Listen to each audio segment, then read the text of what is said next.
মোসাদের নিখুঁত পরিকল্পনা এবং তার প্রয়োগ ইরানের অনেক বড় ধরনের ক্ষতি করেছে। গোয়েন্দা তথ্য সংগ্রহ আর লম্বা সময় ধরে সুপরিকল্পিত প্রস্তুতি এই দুঃসাহসিক পরিকল্পনাকে সফল করেছে। এজন্যই বলা হয় মোসাদ দুনিয়ার সবচেয়ে ভয়ঙ্কর গুপ্তচর সংঘ। গোপন হত্যাকাণ্ড দিয়ে শুরু হয় ইসরায়েলের অভিযান, পরে খোলামেলা সামরিক অভিযান শুরু হয়। এর নেতৃত্বে ছিল ইসরায়েলের বৈদেশিক গোয়েন্দা সংস্থা মোসাদ।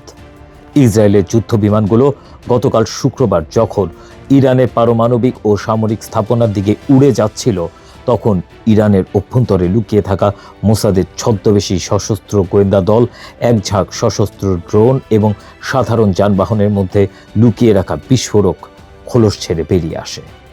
এসব অস্ত্র ইরানের ঘুমন্ত গুরুত্বপূর্ণ ব্যক্তি ও স্থাপনার দিকে অগ্রসর হতে থাকে।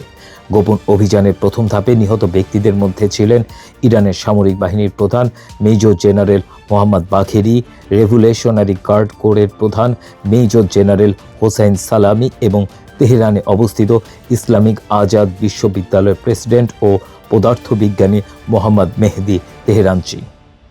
এক জ্যেষ্ঠ ইসরায়েলি নিরাপত্তা কর্মকর্তা বলেন, এই পরিকল্পিত হত্যাকাণ্ড ছিল হামলার পরিকল্পনার প্রথম ধাপের একটি অংশ। ইসলামিক রেভলিউশনারি গার্ড এবং ইরানি শাসন ব্যবস্থার নীতি নির্ধারকদের হত্যার উদ্দেশ্যে এই হামলার পরিকল্পনা করা হয়। তিনি আরও বলেন, তারা কোন কোন জায়গায় ছিলেন তাও আমরা জানতাম। ইসরায়েলি ও পশ্চিমা নিরাপত্তা কর্মকর্তারা এবং সরকার পক্ষের দেয়া তথ্যে বলা হয়েছে, তাদের অনেকে বিস্ফোরক ভর্তি ড্রোন কিংবা অন্যান্য যন্ত্রের আঘাতে নিহত হয়। এসব বিস্ফোরক তেহরানের কেন্দ্রস্থলে আবাসিক ভবন ও অন্যান্য স্থাপনার পাশে বিস্ফোরণ ঘটিয়ে গর্ত সৃষ্টি করেছে। অভিযান সফল করতে সাহসী ও সুপরিকল্পিত পরিকল্পনার পাশাপাশি বিভ্রান্তিমূলক কর্মকৌশলও ব্যবহার করা হয়েছে। এই পুরো অভিযান বাস্তবায়ন করতে বহু বছর ধরে ইসরায়েলি সামরিক বাহিনীর সঙ্গে যৌথভাবে কাজ করেছে মোসাদ। তারা ইরানি নেতাদের অবস্থান ও তথ্য সংবলিত ফাইল তৈরি করেছে।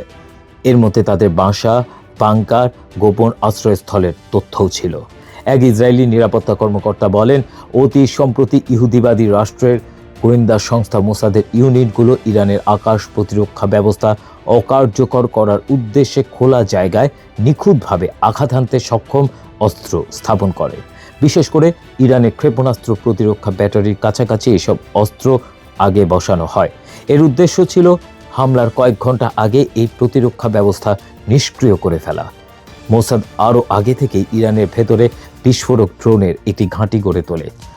ওই কর্মকর্তা বলেন, হামলার আগে এইসব ড্রোন সক্রিয় করা হয় এবং সেগুলো তেহরানের কাছাকাছি এসফাজাবাদে ভূমি থেকে ভূমিতে নিক্ষেপণযোগ্য ক্ষেপণাস্ত্র উৎক্ষেপণ কেন্দ্রের দিকে পাঠানো হয়।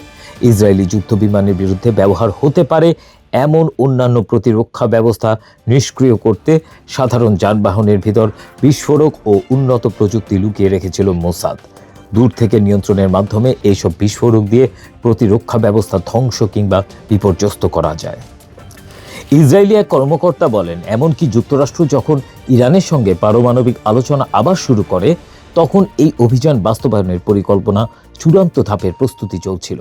এই ধাপে মোসাদের গোয়েন্দাদের বিপুল পরিমাণে বিশেষ অস্ত্র গোপনে ইরানে পাচার করার এবং দেশ জুড়ে সেগুলোকে ছড়িয়ে দেওয়ার দায়িত্ব দেওয়া হয়েছিল, যাতে নির্ধারিত সময়ে নির্ধারিত নিশানা লক্ষ্য করে সেগুলো ব্যবহার করা যায়।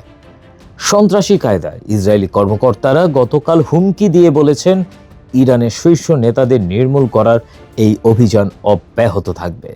ইসরায়েলি এক নিরাপত্তা কর্মকর্তা জানান, ইরানের দ্বিতীয় স্তরে যে সমস্ত কমান্ডার ও শাসন ব্যবস্থার কর্মকর্তাদের ইসরায়েল হত্যা করতে পারে বলে মনে হচ্ছে, তাদের হুমকি দিয়ে বার্তা পাঠিয়েছে মোসাদ।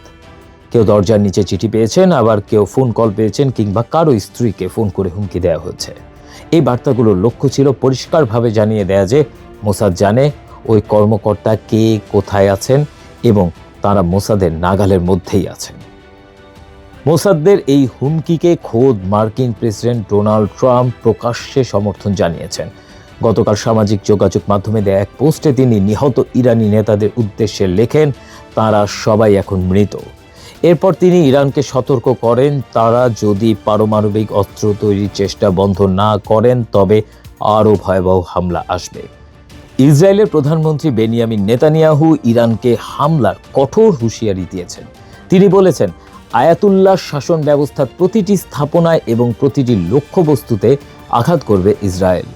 এক ভিডিও বার্তায় নেতানিয়াহু বলেন, এখন পর্যন্ত তারা যা দেখেছে, সামনে যা আসছে তার তুলনায় কিছুই নয়। ইসরায়েলের হামলায় ইরানের পারমাণবিক কর্মসূচি কয়েক বছরের জন্য পিছিয়ে গেছে এবং সামনে আরও শক্তিশালী হামলা আসছে বলেও হুঁশিয়ারি দেন তিনি আরও বলেন, সামরিক বাহিনী এখন ইরানের ব্যালিস্টিক ক্ষেপণাস্ত্র তৈরির সক্ষমতা ধ্বংস করছে। টেক্স রিপোর্ট, বাংলার আওয়াজ।